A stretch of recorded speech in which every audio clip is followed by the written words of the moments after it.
রমজানে আমাদের অনেকের মনেই একটা দ্বিধা কাজ করে।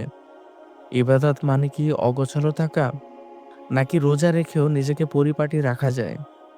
লিপস্টিক লাগানো, লোশন মাখা কিংবা প্রিয় আতরটা ব্যবহার করা। এইসব নিয়ে নানা জ্বরের নানা মত। আজ আমরা জানব কোনটি আসলে আপনার রোজা ভেঙে দেয় আর কোনটি নয়। সুসংবাদ হলো রোজা অবস্থায় সুগন্ধি আতর ব্যবহার করা সম্পূর্ণ জায়েজ। আপনি এটি কাপড়ে বা শরীরে ব্যবহার করতে পারেন।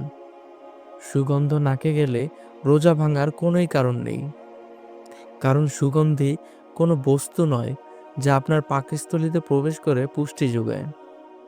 তবে হ্যাঁ, আগরবাতির ধোঁয়া সরাসরি ইচ্ছাকৃতভাবে নাকের ভেতরে টেনে নেওয়া মাকরু বা অপছন্দনীয়। এবার আসি ক্রিম, লোশন বা পাউডারের কথায়। আমাদের শরীরের চামড়া দিয়ে এই কসমেটিক্সগুলো ভেতরে ঢুকলেও তা খাদ্যনালীতে যায় না। তাই রোজা রেখে মেকআপ করা বা ময়েশ্চারাইজার ব্যবহার করাতে কোনো বাধা নেই। আপনি যদি ত্বক ফেটে যাওয়ার ভয়ে ভেজলিন বা তেল ব্যবহার করেন, তাতেও রোজার কোনো ক্ষতি হবে না। এখানে একটু সতর্ক থাকতে হবে।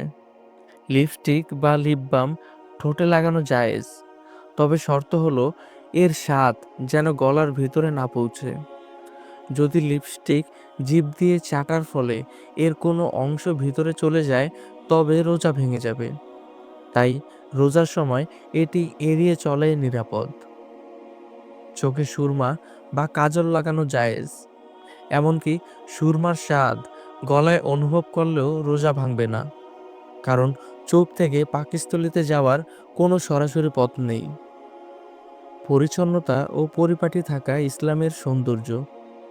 তবে মনে রাখবেন, রমজানে বাইরের সৌন্দর্যের চেয়ে অন্তরের সৌন্দর্য বা তাকওয়া অর্জনই আমাদের প্রধান লক্ষ্য হওয়া উচিত।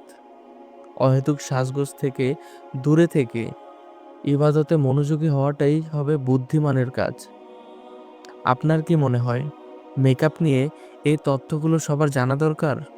তবে ভিডিওটি শেয়ার করুন। আর আগামীকাল আমরা আলোচনা করব একটি ভীতিদায়ক কিন্তু বাস্তব বিষয়: রোজা রেখে কি ইনজেকশন বা রক্ত দিলে রোজা থাকে?